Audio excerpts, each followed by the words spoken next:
नमस्कार। हमारे खास कार्यक्रम में स्वागत है आप सभी का। मैं हूं आपके साथ दीपिका सिंघल। मथुरा की गलियों से लेकर देश दुनिया के हर कोने तक भक्ति और आस्था का कल यानी कि 16 अगस्त को श्री कृष्ण जन्माष्टमी पर होगा संगम। श्री कृष्ण जन्माष्टमी वो पावन रात्रि जब नंद के घर आनंद भयो। जय कन्हैया लाल की देश के हर कोने कोने से गूंज सुनाई देगी। कभी माखन चोर, कभी रास रचैया और कभी रणभूमि के महान रणनीतिकार। श्री कृष्ण सिर्फ एक नाम नहीं, एक दर्शन है, एक भाव है। और ऐसे में माखन चोर के जन्म को लेकर देश के साथ साथ प्रदेश के सभी शहरों में तैयारियां जोरों शोरों से चल रही हैं। मंदिरों को आकर्षक तरीके से सजाया जा रहा है। भक्तों में भक्ति को लेकर आस्था चरम पर है। हर किसी को कल का बेसब्री से इंतजार है। तो ऐसे में कृष्ण जन्म के शुभ मुहूर्त से लेकर पूजा विधि तक की पूरी जानकारी और कैसे कान्हा के आगमन की हो रही है तैयारी, सब पर बात करेंगे। और बात करने के लिए हमारे साथ खास मेहमान भी जुड़ रहे हैं और शुरुआत करेंगे हमारी खास पेशकश जय कन्हैया लाल की।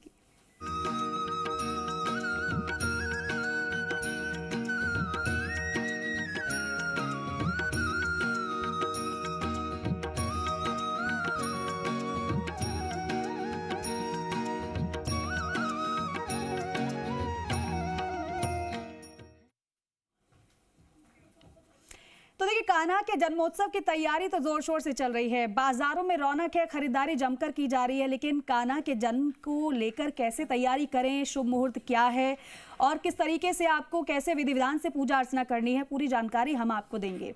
हमारे साथ खास मेहमान जुड़ गए हैं। आपसे सबसे पहले परिचय करवा देते हैं। डॉक्टर पारुल चौधरी हमारे साथ जुड़े हैं, ज्योतिषाचार्य हैं। पारुल जी, बहुत स्वागत है आपका। साथ ही साथ हमारे साथ जुड़ रही हैं आचार्य ऋतु सिंह जी, ज्योतिषाचार्य हैं आप भी। आपका भी बहुत स्वागत है जी राजस्थान में। शुरुआत ऋतु जी आप ही से कर लेते हैं, क्योंकि जन्मोत्सव की तैयारियां तो जोर शोर से घर घर में अब शुरू ही हो चुकी हैं, क्योंकि खरीदारी की शुरुआत तो हो चुकी है। लेकिन अब कार्यक्रम की शुरुआत कर रहे हैं तो सबसे पहले शुभ मुहूर्त और संयोग से कर लेते हैं। तो क्या शुभ मुहूर्त है इस बार और क्या संयोग बन रहा है? श्री कृष्णाय नमः। देखिए, सबसे पहले तो जन्माष्टमी की बहुत बहुत ढेर सारी शुभकामनाएं जी राजस्थान के सभी दर्शकों को। और जब कृष्ण का जन्म हुआ है तो शुभ मुहूर्त ही है। यहाँ पर एक चीज़ है कि कृष्ण भगवान का जब जन्म हुआ था तो भाद्र पक्ष की कृष्ण पक्ष की अष्टमी तिथि को हुआ था, रोहिणी नक्षत्र में। और इस बार जो जन्माष्टमी पड़ रही है 15 और 16, कुछ लोग आज भी जन्माष्टमी 15 अगस्त को भी मना रहे हैं और कुछ लोग 16 अगस्त को मना रहे हैं। इसमें क्योंकि आज 15 तारीख को रात को 11:49 से अष्टमी तिथि लग रही है, जो कि 16 तारीख की रात को 9:54 तक है। तो इसीलिए कुछ लोग जो लोग रात्रिकालीन पूजा करते हैं, क्योंकि जन्माष्टमी निश्चित काल बेला में पूजा करने का त्यौहार है, कृष्ण का जन्म मनाते हैं, तो इसलिए कुछ लोग आज इस व्रत को कर रहे हैं। और इस बार अगर हम रोहिणी नक्षत्र की बात करें तो हमें रोहिणी नक्षत्र 15 और 16 दोनों दिन नहीं मिल रहा है। रोहिणी नक्षत्र 17 तारीख की सुबह लग रहा है। तो इस बार अष्टमी तिथि में ही हमें जन्माष्टमी मनानी है। कल अगर हम देखें तो उदया तिथि से अगर हम देखें तो 16 अगस्त ही जन्माष्टमी के लिए शुभ है जी। और कल सर्वार सिद्धि योग बन रहा है, अमृत योग बन रहा है, बहुत अच्छे शुभ योग बने हुए हैं। तो 16 अगस्त की तिथि ही जन्माष्टमी मनाने के लिए देखा जाए तो बिल्कुल उचित है। तो कल ही हमारे देश में जन्माष्टमी तिथि मनाई जा रही है। और अगर हम जो वैष्णव लोग हैं उनका भी हम देखें तो वृंदावन में जब जन्म मनाया जाता है, जन्मोत्सव कृष्ण का, तभी वैष्णवी मनाते हैं। तो इस तरह से भी कल ही जन्माष्टमी का त्यौहार है और भगवान कृष्ण को का जन्म हमें कल ही करना है। तो मुहूर्त के हिसाब से 16 अगस्त की तिथि उचित है। यानी कि वैसे भी 2 दिन ही कहा जा रहा था, लेकिन 16 तारीख आप बता रहे हैं कि मुनासिब है और उसी दिन आपको जन्मोत्सव की तैयारी भी और जन्मोत्सव को लेकर पूजा भी करनी है। पारुल जी, मैं आपके पास आऊंगी, लेकिन उससे पहले आचार्य राकेश चतुर्वेदी जी भी हमारे साथ जुड़ गए हैं, ज्योतिषाचार्य हैं। राकेश जी, आपका भी बहुत स्वागत है जी राजस्थान में हमारे खास कार्यक्रम में। पारुल जी, क्योंकि शुभ संयोग क्या बन रहा है वो तो बताया ऋतु जी ने, लेकिन इस बार शुभ मुहूर्त का भी जिक्र जरा करेगा। और जब तैयारी हम करते हैं तो मन में रहता है कि ये भी कर लें, वो भी कर लें, ऐसी पोशाक धारण करा दें। तैयारी की अपनी तरफ से तो हर कोई पूरी कोशिश करता है, लेकिन कुछ ना कुछ तो रह ही जाता है। तो जरा विधि विधान के विषय में भी बताइएगा। सभी जी राजस्थान के दर्शकों को जन्माष्टमी की बहुत बहुत शुभकामनाएं और 15 अगस्त की भी शुभकामनाएं। तो ओम क्लीम कृष्णाय नमः। आपने बहुत ही अच्छी बात करी है। पहले तो ऋतु जी ने इतनी अच्छी और सुंदर बात बोल दी कि हमको कृष्ण जन्मोत्सव के लिए मुहूर्त की ज़रूरत नहीं होती। ये एक श्रद्धा का अपना त्योहार है। सबको कृष्ण इतने प्यारे हैं, लल्ला है, छोटे से किसी के भाई हैं, किसी के बेटे हैं, सब ने अलग अलग तरीके से उनको पोशाकें पहनानी है, खिलाना है, पिलाना है। छोटे छोटे बच्चे भी, आपने छोटी छोटी कन्याएं देखी होंगी ना, कैसे एकदम से शॉपिंग करने जाती है, जैसे मैं छोटे भाई के लिए खरीद रही हूँ ना, उनके बर्थडे के लिए। बर्थडे है उनको लग रहा है बच्चों को। लेकिन हाँ, एक मुहूर्त होता है जैसे कि वैष्णव के लिए और गृहस्थी वाले लोगों के लिए, कि कैसे हमको पूजा पाठ करनी चाहिए। कुछ लोग बिल्कुल ही नियम के अनुसार ही पूजा प्रार्थना करते हैं ताकि उनकी पूजा लगे। तो जैसे 15 अगस्त की रात को 11:51 पे रात को मुहूर्त लग जाएगा। लेकिन हमारे हिंदू धर्मों के अनुसार हम जो होता है सुबह के टाइम यानी दिन के टाइम पे ही पूजा अर्चना, या हम कोई भी फास्ट रखते हैं, कोई भी हम व्रत रखते हैं तो हम दिन के टाइम पर ही रखते हैं। तो उस अनुसार हम 16 अगस्त को ही मनाएंगे। लेकिन सहारनपुर हो गया, हापुड़ हो गया, यूपी साइड में अगर आप देखेंगे तो आज के दिन ही उन्होंने व्रत रखा हुआ है। तो उसके लिए भी कोई आप परहेज या मैं बोलूँगी वहम ना रखें। कृष्ण जन्मोत्सव है, धूमधाम से मनाइए, खुशी का त्यौहार है, तो आज आप कर सकते हैं। और लेकिन 16 अगस्त को आपको मैं बोलूँ पूजा का मुहूर्त है तो रात के 9:36 पे मुहूर्त रहेगा। आप तब भी पूजा कर सकते हैं। और अगर जो लोग रात्रिकालीन पूजा करना चाहते हैं तो वो आज रात को 11:51 के बीच में अंतराल कर सकते हैं। पूजा का शुभ मुहूर्त रहेगा। जैसे कुछ लोग खीरे में लड्डू गोपाल को जन्म होता है उनका, तो वो आज रात से भी कर सकते हैं। उसके लिए कोई वहम नहीं है, कुछ नहीं है। बाकी अगर हम बात करेंगे व्रत का पालन कैसे किया जाए या व्रत कैसे करा जाए, और कुछ चीज़ें जो होती हैं हमको नहीं करनी चाहिए। खुशी खुशी में हम कर तो देते हैं, लेकिन हमको कुछ चीज़ें नहीं करनी चाहिए, परहेज करना चाहिए उनका। जैसे कि अगर मैं आपको बताऊं, आपको जो खाना बनाना है या भोजन बनाना है या फिर कोई मिठाई हो गई, आप हो सके तो घर पे बनाइए तो ही अच्छा रहेगा। वो शुद्ध रहता है और आपको पता होता है आप अपने लड्डू गोपाल के लिए क्या बना रहे हैं और क्या खिला रहे हैं।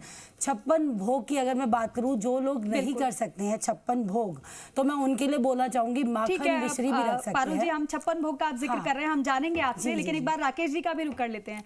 राकेश जी, क्योंकि मुहूर्त को लेकर, संयोग को लेकर हम चर्चा कर रहे हैं और साथ ही साथ विधि विधान का भी जिक्र तो किया ही जा रहा है, लेकिन अब गृह नक्षत्र को लेकर भी बताइएगा। गृह नक्षत्र किस स्थिति में रहेंगे और पूरा दिन, क्योंकि हम व्रत रहते हैं, तो कैसे पूरा दिन हमें व्यतीत करना है, क्या करना है और क्या नहीं करना है, किन बातों का विशेष ध्यान रखना है? देखिए, सर्वप्रथम तो जी समूह के सभी दर्शकों को मेरा वंदन और कृष्ण जन्माष्टमी की अनंत शुभकामनाएं। दीपिका जी, देखिए, दो चीजों का जिक्र भी हमारे सहयोगी ज्योतिषाचार्यों जी ने किया कि विशेष रूप से आज रात से ही जो है अष्टमी तिथि लिख जाएगी जी। आज रात में अगर जो है रोहिणी नक्षत्र मिल गया होता तो सर्वमान्य तरीके से, शास्त्रोचित तरीके से आज ही श्री कृष्ण जन्माष्टमी का जो है पर्व रहता, व्रत रहता। लेकिन क्योंकि ना आज ना कल, दोनों दिनों में जो है रोहिणी नक्षत्र मध्य रात्रि में नहीं मिल रहा है, क्योंकि उदया तिथि का जो है सर्वसम्मत शास्त्रोचित मान्यता है कि हम जो तिथि मान्य करते हैं वह जो है प्रातः काल सूर्योदय लग्न में जो तिथि मिल रही होती है, उस दिन संपूर्ण दिवस, पूरी दिन जो है वही तिथि हम मान्य करते हैं। तो ऐसी अवस्था में 16 तारीख को प्रातः कालीन जो है ब्रह्म मुहूर्त के साथ जो है अष्टमी तिथि का उदय हो रहा है। तो ऐसी अवस्था में कल जो है अष्टमी का व्रत रखा जाएगा। श्री कृष्ण जन्म के लिए जो है उपवास रखा जाए। उपवास क्यों रखा जाता है, ये भी बहुत बड़ा प्रश्न है जी। क्योंकि आपको पता है कि जब ब्रह्मांड में जब जब पाप बढ़ता है तब तब भगवान जो है अनेकोनेक अवतार में आए हैं। श्री कृष्ण जी का भी अवतार जो है धर्म स्थापना के लिए हुआ है और अधर्म का नाश करने के लिए हुआ। तो ऐसी अवस्था में मान्यता है कि हम सब अपने कष्टों से मुक्ति पाने के लिए और पृथ्वी पर धर्म स्थापना के लिए, धर्म की विजय के लिए हम उपवास रखते हैं, व्रत रखते हैं, तप करते हैं और भगवान कृष्ण के नाम जप को करते हैं। यानी कि व्रत उपवास के साथ साथ जो है नाम जप पूरे दिन करिए। अगर कुछ ना कर सकते हैं तो आप अष्टमी तिथि में नाम जप करते हुए भगवान के जन्मोत्सव की तैयारियां करिए और मध्य रात्रि में जो है जन्मोत्सव करा करके और उनके लिए विशेष जो विधान है, चाहे वह उनके भोग का है, चाहे उनके स्नान का है, पंचामृत स्नान का है, यह सभी चीजों की पद्धतियों को नियम अनुसार, शास्त्र अनुसार करके जब आप श्री कृष्ण जन्माष्टमी के व्रत को पूर्णता देते हैं तो इसका जो फलित है वह बढ़ जाता है। ठीक है राकेश जी, बहुत बेहतर तरीके से आपने समझाया। डॉक्टर नितिशा मल्होत्रा जी हमारे साथ जुड़ गए हैं, ज्योतिषाचार्य हैं आप। बहुत स्वागत है डॉक्टर नितिशा जी आपका भी। डॉक्टर नितिशा, क्योंकि राकेश जी व्रत का जिक्र कर रहे थे, उन्होंने बताया भी कैसे आपको पूरा दिन व्यतीत करना है, लेकिन ज़रा ये बताइए कि अगर कोई ऐसी सिचुएशन में है, कंडीशन में वो व्रत नहीं कर पाएगा, नियमों का पालन नहीं कर सकता है, बिना व्रत किए क्या फल प्राप्त किया जा सकता है भक्ति का? जी बिल्कुल, सभी को राधे राधे और जियो न्यूज़ के सभी दर्शकों को जन्माष्टमी की हार्दिक शुभकामनाएं।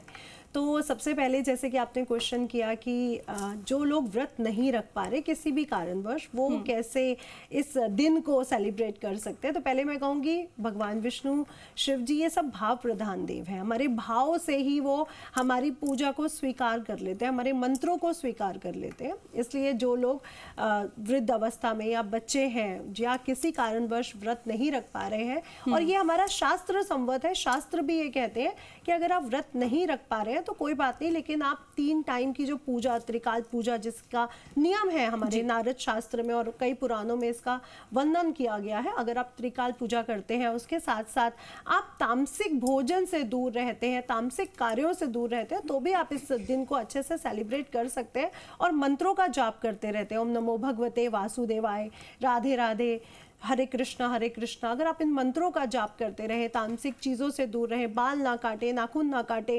ये सब चीज़ें ना करें, और प्याज लहसुन का भी उपयोग ना करें, और ठाकुर जी के अगर मंत्रों का जाप करते हुए पूरा ही दिन अगर आप व्यतीत करते हैं तो पूरा ही दिन व्रत में अपने आप संपूर्णता बदल जाता है और बहुत अच्छे परिणाम भी हमें मिलते हैं।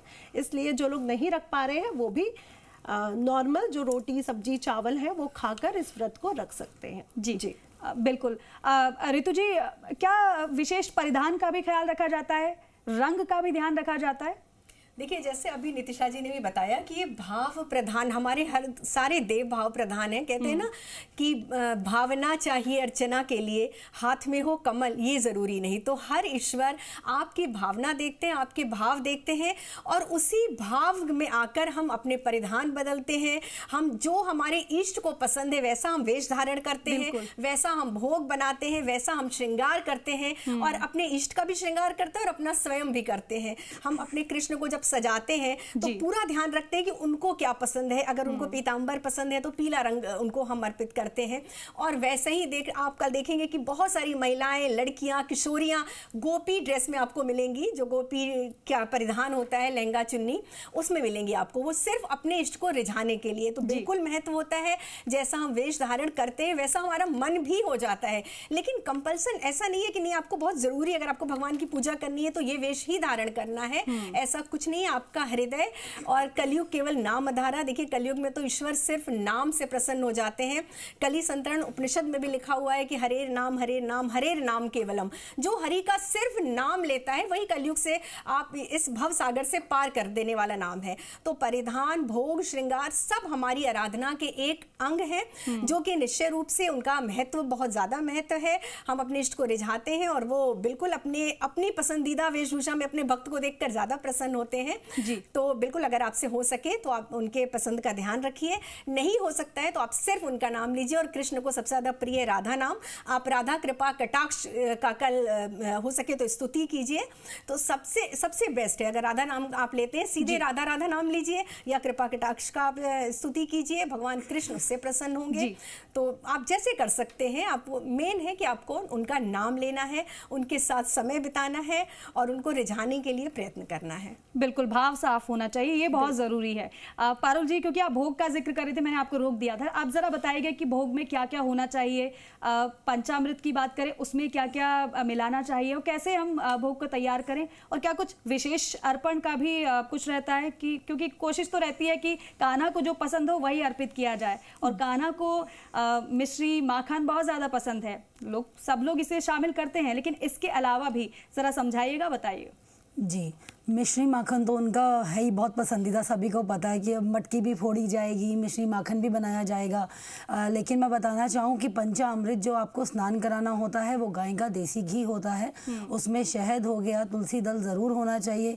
और जब आप स्नान करवाएंगे दक्षिणवृत्ति शंख के मुख से ही कराया जाता है, उसी से स्नान कराइए। या जिनके पास देखिए इतनी सारी सुविधाएँ भी नहीं है, तो मैं किसी को इस टाइम वहम में नहीं डालना चाहूँगी। इतना शुभ त्यौहार है, हमारे लल्ला का जन्मोत्सव है, तो आप उन चीज़ों में ना भी पढ़ पाएँ तो कोई बात नहीं, आप फूल की कलियां ले लीजिए, गुलाब ले लीजिए, उनको बहुत ही प्रिय हैं गुलाब भी, तो आप उनसे भी उनका स्नान करा सकते हैं। या जल में आप गंगा जल भी मिला सकते हैं, या तुलसी दल मिलाकर भी आप उनका स्नान करा सकते हैं। या आपने चांदी का जो लोटा होता है उससे भी आप करा सकते हैं अगर स्नान आप कराना चाहें तो उनको।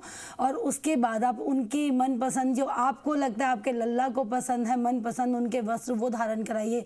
जैसे मोर पंखी रंग मैंने देखा कि बहुत ज़्यादा बच्चों को भी प्रिय होता है और लल्ला को भी बहुत प्रिय होता है। मोर पंख ज़रूर सजाने चाहिए आज के दिन, कि आपके घर से नेगेटिविटी भी दूर रहे और आपके घर में आज खुशहाली भी आए, साथ में पॉजिटिविटी भी आपके आंगन में आए। और साथ में अगर मैं बोलूँ कि 56 भोग की बात, देखिए जो लोग है समृद्ध हैं, अच्छे हैं, वेल्दी हैं, वो लोग ज़रूर लेकर आएँ। लेकिन आपको क्या नहीं करना, जैसे कुरकुरे रख देते हैं बच्चे, मैगी रख देते हैं कुछ लोग, मैंने देखा कोल्ड ड्रिंक रखते हैं, ये सब ना रखिए। अगर आप इंग्रेडिएंट्स पढ़ेंगे तो उसमें वो चीज़ें होती हैं जिनका भोग नहीं लगाया जाता है, वैसी चीज़ें भी उसके अंदर होती हैं। तो कोशिश कीजिए घर में मिठाई बनाएं, घर में ही खाना बनाएं, और जितना हो सके अन्न आज आपको भोग नहीं लगाना, अन्न का नहीं होता, सामक की आपको चीज़ें बनानी होती हैं। या फिर आप की जो खीर बना रहे हैं वो भी सामक के चावल की ही आपको बनानी होगी, और उसमें ड्राई फ्रूट डाल दीजिए बहुत सारा, वो भी बहुत शुद्ध माना जाता है। आप फ्रूट्स रख सकते हैं, जो भी इस टाइम पे फल चल रहे हैं आप वो लगा सकते हैं उसका भोग। लेकिन हो सके तो बाहर की चीज़ें अवॉइड कीजिए, बहुत सारे चिप्स, वेफर्स, और आज के दिन पान का भोग ज़रूर लगाइएगा और अपनी इच्छा उनको ज़रूर बोलिएगा। पान के साथ साथ एक लोटस का यानी गुलाब का फूल आप ज़रूर रखिए वहाँ पे और अपनी इच्छा बोलिए, आपकी इच्छा भी पूर्ण होगी। और नौकरी में अगर आपको पीछे अगर आप रह रहे हैं या तरक्की नहीं मिल रही है तो देखिए तरक्की भी आपको ज़रूर मिलेगी उससे। बिल्कुल। अब राकेश जी मैं चाहूँगी इस पर आप भी कुछ जोड़िएगा, क्योंकि किस तरीके से विधि विधान रहेगा वो तो हम बता ही रहे हैं दर्शकों को, लेकिन साथ ही साथ खुशहाल जीवन हर कोई चाहता है। और जब घर घर अगर लड्डू गोपाल की सेवा होती ही है ज़्यादातर लोगों के यहाँ पर, खुशहाल जीवन किस तरीके से रहे उसको लेकर क्या करें, और साथ ही साथ पहले से लड्डू गोपाल हैं तो क्या कुछ विशेष करने की और आवश्यकता है?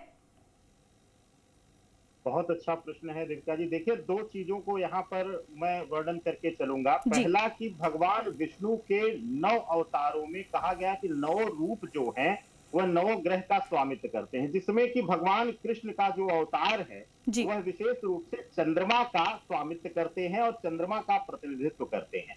तो ऐसी अवस्था में ज्योतिष शास्त्र में कहा गया है कि चंद्रमा ही अकेला ऐसा ग्रह है जो सारे ग्रह अस्त के हों या सारे ग्रह नीच के हों, लेकिन अगर चंद्रमा उच्च का होकर के शुभतापूर्ण बैठ गया है तो वह राज सुख दे देता है। तो ऐसी अवस्था में भगवान कृष्ण के लिए जो भोग लगाने का विधान है, जिसमें विशेष रूप से शुद्ध देसी गाय के दूध का भोग लगाया जाता है, उससे बने हुए मक्खन का, सफेद मक्खन का भोग लगाया जाता है, दूध से बनी हुई मिठाइयों का, लेकिन हर भोग में जो है तुलसी दल जरूर है, क्योंकि तुलसी से उनको पूर्णता मिलती है। इसके साथ एक विशेष चीज दीपिका जी, जो लोग जीवन में खुशियां चाहते हैं, मानसिक तनाव है, आज के समय में एंजाइटी और डिप्रेशन एक आम जो है बीमारी हो गई है, हर दूसरे लोगों में, हर घर में किसी दूसरे व्यक्ति में देखा जाता है। ऐसी अवस्था में अगर भगवान कृष्ण के जन्मोत्सव पर आप भगवान कृष्ण को चांदी की कमर करधन जो है, जिसमें कि जो है काले मोती लगे हुए हो, वह आप अगर चढ़ाते हैं, चाहे आपके घर में पुराने लड्डू गोपाल रखे हुए हैं या नई मूर्ति ला रहे हैं, उसको स्नान करके श्रृंगार करके आप चढ़ाएं, लेकिन अगर चांदी की कमर करधन आप चढ़ाते हैं कृष्ण जी को, वह बाल स्वरूप को, क्योंकि बच्चों को कमर करधन खूब प्रिय होती है, माताओं को भी। इससे सबसे बड़ी चीज है कि जो है भगवान कृष्ण की माताएं बड़ी प्रसन्न होती है। माताएं इसलिए कह रहा हूं क्योंकि जन्म देने वाली माता अलग और पालन पोषण करने वाली उनकी माँ अलग थी। तो ऐसी अवस्था में खूब आशीष आपको मिलता है। और शनि चंद्रमा की अगर युति हो या किसी तरीके की मानसिक पीड़ा मिल रही हो तो वह सारे जो है कष्ट आपके जीवन से दूर हो जाते हैं। और आज जो पूजन का विधान है, देखिए कृष्ण का जो बाल स्वरूप है दीपिका जी, वह हर नियम से, हर जो है बंधन से मुक्त है। कहते हैं कि किसी, जैसे आपने एक प्रश्न किया था कि अगर कोई पूजा करने की अवस्था में ना हो, व्रत करने की अवस्था में, कृष्ण का बाल स्वरूप हर बंधन से मुक्त है। स्त्री हो, पुरुष हो, चाहे किसी भी अवस्था में स्त्री हो, बाल स्वरूप में, क्योंकि वह उसको भगवान कृष्ण को वह संतान स्वरूप में पूज रही है, तो मातृत्व भाव में वह आ जाती है स्त्री। तो ऐसी अवस्था में, हर स्वरूप में, हर अवस्था में जो है माताएं, स्त्रियां जो है पूजन कर सकती हैं। विशेष रूप से बस एक ख्याल रहे कि आज इनको जो है, जब बाल स्वरूप होता है, बच्चे का जो मन होता है वह चंचल होता है, इसीलिए अनेकों नेक भोग लगाए जाते हैं, अनेकों नेक वस्त्र लगाए। एक चीज और आपको ध्यान रखना पड़ेगा, जो भगवान कृष्ण को बाल अवस्था में वस्त्र अर्पित किया जाए या वस्त्र पहनाया जाए, वह देख लिया जाए कि कोमल हो, रेशमी हो, जिससे कि भगवान कृष्ण जो है बहुत जो है नाजुक थे, उन चंद्रमा काया है उनकी। तो ऐसी अवस्था में वस्त्र जो हो वह उसी अनुसार हो, जैसे हम अपने शिशु को जब वस्त्र खरीदते हैं, पहनाते हैं, तो देखते हैं कि ये चुभ रहा है या ये जो है कड़ा है। तो ऐसी अवस्था में सभी नियम वही होने चाहिए जैसे एक माता अपने शिशु को लिए लेकर रखती है। बाकी कोई ऐसा बंधन नहीं है, किसी भी भाव से पूजन करिए, बस कृष्ण भगवान को आपका भाव चाहिए, आज मातृत्व भाव। बिल्कुल भाव चाहिए, और भाव ही सबसे ज्यादा महत्वपूर्ण होता भी है। ऋतु जी, क्या राशियों के हिसाब से भी पूजा होती है क्या? क्योंकि कृष्ण तो सबके हैं और सब कृष्ण के हैं, क्योंकि पूजा पाठ तो नित्य प्रतिदिन हर कोई करता ही है, लेकिन क्या विशेष पूजा के लिए, या फिर हम जैसे हर व्रत की बात करते हैं, हर पूजा की बात करते हैं, तो राशि के हिसाब से भी पूजा होती है क्या? इस दिन भी ऐसा कोई प्रावधान होता है क्या? देखिए दीपिका, जन्माष्टमी एक ऐसा त्योहार है जो हर वर्ग के लोग, हर जाति के लोग, हर कोई करता है, ठीक है ना। और कृष्ण सबके हैं और किसी न किसी रिश्ते में बंधे हुए हैं। एकमात्र कृष्ण ऐसे ईश्वर हैं जिनको हम किसी न किसी रिश्ते के साथ बांध लेते हैं हमेशा, है ना। कोई पति मानता है, कोई प्रेमी मानता है, कोई उनको अपना छोटा भाई, कोई बेटा। और जो जन्माष्टमी का त्यौहार है वो तो मातृत्व भाव की प्रधानता रहती है। यहाँ पर कृष्ण सबके लल्ला रहते हैं, लाडले रहते हैं, और हर स्त्री उनको उसी भाव से पूजती है इस दिन। और राशि की अगर हम बात करें तो हम जब पूजा पाठ करते हैं, कोई भी पूजा पाठ करते हैं, तो हमारे ग्रह जो भी हमारे 9 के 9 ग्रह होते हैं, जब हम अपने इष्ट की पूजा आराधना करते हैं तो हमारे 9 के 9 ग्रह बलवान होते हैं। ऐसा नहीं है कि हम किसी एक ग्रह से संबंधित, हमने जैसे अपने इष्ट का कोई नाम जप किया, कहते हैं ना कि नाम जप से तो आपके सारे ग्रह व्यवस्थित हो जाते हैं। अगर नीच का ग्रह तो वो उच्च का हो जाता है। और जब हम भाव, पूरे प्रेम और भाव के साथ, यहाँ देखिए भाव के साथ साथ प्रेम एक ऐसा तत्व है जो कृष्ण के साथ जुड़ा हुआ है। कृष्ण ने देखिए गोपियों का प्रेम था उनके साथ, और जो गोप थे वो उनको कितना प्रेम करते थे अपने मित्र के रूप में। तो यहाँ पर अगर आप प्रेम भाव की प्रधानता रखते हैं और अपने राशि का थोड़ा सा अगर ध्यान भी रखते हैं तो उसमें भी कोई बुराई नहीं है, लेकिन उससे कोई विघ्न नहीं, कोई बंधन नहीं होना चाहिए कि मेरी राशि अगर मीन राशि है तो मुझे पीले फूल ही भगवान कृष्ण को चढ़ाने हैं। अगर उपलब्ध नहीं है तो उनके मन में कोई भी थोड़ा सा भी संशय आ जाए कि नहीं, हमसे कृष्ण प्रसन्न नहीं होंगे, ऐसा नहीं करना है। लेकिन अगर आपको अपनी राशि पता है तो आप अवश्य कर सकते हैं, बहुत अच्छी बात है। अगर आपकी मेष राशि है तो आप उनको लाल चंदन अर्पित कीजिए। इसीलिए क्योंकि अब जैसे मेष राशि के हिसाब से आप बता रहे, इसलिए मैंने जिक्र किया, क्योंकि ज्यादातर भक्त बहुत जरूरी है, अगर आपको पता है तो आप कर सकते हैं। और देखिए अभिषेक, जैसा कि पारुल ने भी बताया कि आपको दक्षिणावर्ती शंख से अभिषेक करना है, ये बहुत जरूरी होता है। तो आप उनको लाल चंदन से उनको तिलक कीजिए। वृष राशि के अगर लोग हैं तो आप उनको सफेद चंदन से तिलक कीजिए और मक्खन और मिश्री चढ़ाइए। मक्खन मिश्री सबको चढ़ानी चाहिए, लेकिन वृष राशि वालों के लिए विशेष महत्वपूर्ण है। अगर मिथुन राशि के लोग हैं तो वो उनको तुलसी दल चढ़ाएं। कर्क राशि के लोग उनको मीठा दूध चढ़ा सकते हैं। सिंह राशि के लोग उनको लाल मिठाई अर्पित कर सकते हैं। सिंह के बाद हमारी राशि आती है, तुला राशि आती है, कन्या राशि आती है। कन्या राशि के लोग उनको अगर जो बेले का फूल होता है उसकी माला अर्पित कर सकते हैं।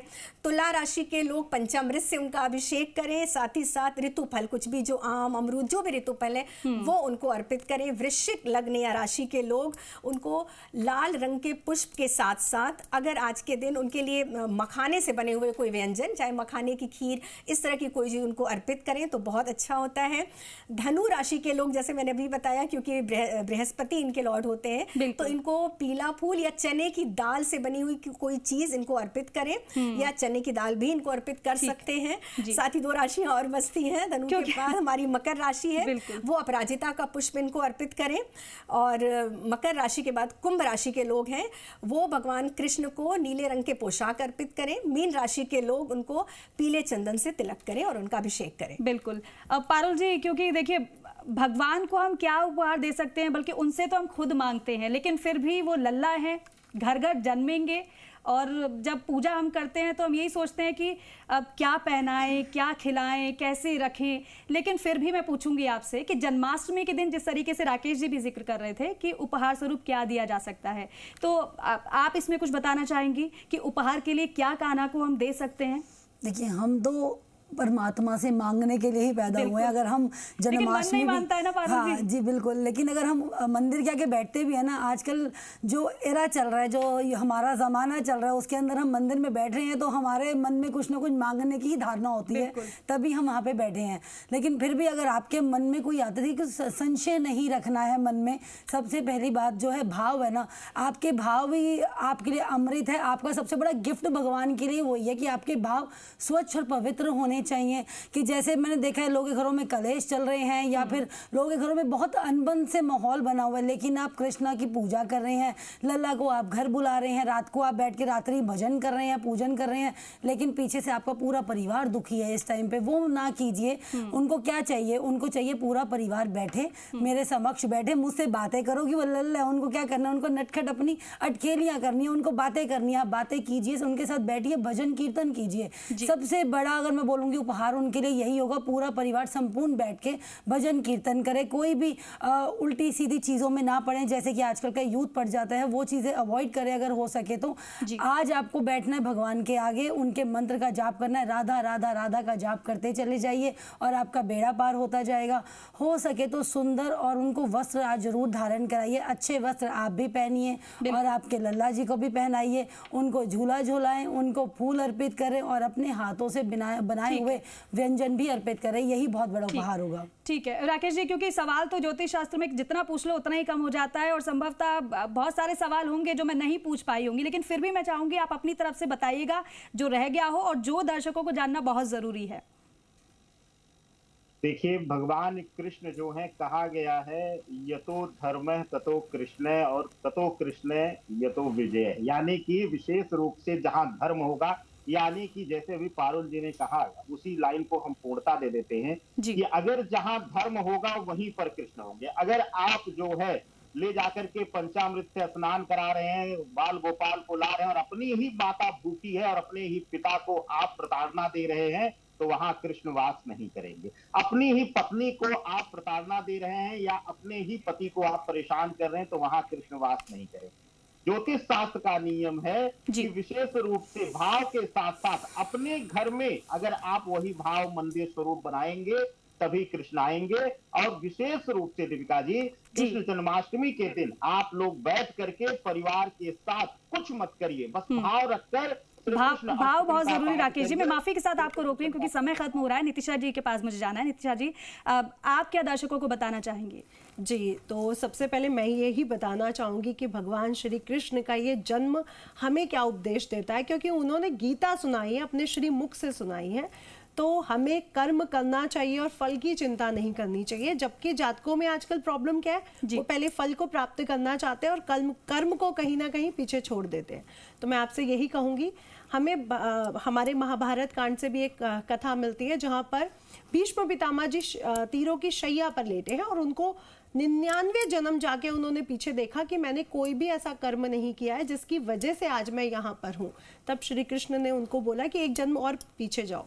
तब भीष्म पितामह जी ने देखा कि 100वें जन्म से पहले मैंने एक युवराज के रूप में एक सांप को, एक कीड़े को तीरों के ऊपर, कांटों के ऊपर फेंका था और उसका फल आज मुझे मिला। यानी जो हमारा कर्म है कि मेरा परिवार गलत कर रहा है, मेरी पुत्र वधू के साथ गलत हो रहा है, मेरे बेटे ही, मेरा परिवार ही गलत कर रहा है और मैं कुछ नहीं बोल रहा हूँ, मैं शांत हूँ। तो जब आप ऐसे कर्म करते हैं, क्योंकि हमें लगता है कि हम लोगों को अगले जन्म में फल मिलेगा। आप पर डे अपने कर्मों को बना रहे होते हैं। जब आप सुबह उठते हैं, आप अपने अच्छे कर्मों को निर्माण करते हैं या फिर बुरे कर्मों का निर्माण करते हैं। इसलिए जो डेली अगर आप सुबह उठे तो यही बोलें कि आज मुझे अच्छा कर्म करना, फल की चिंता नहीं करनी है। और हमें गीता के उपदेश पर चलना चाहिए, और जिनके घर में गीता है प्लीज उसे उठा के पढ़े, उसको समझे और उसके सार को अपने जीवन में भी उतारे। ठीक है नितिशा जी, बहुत बहुत धन्यवाद आप सभी का।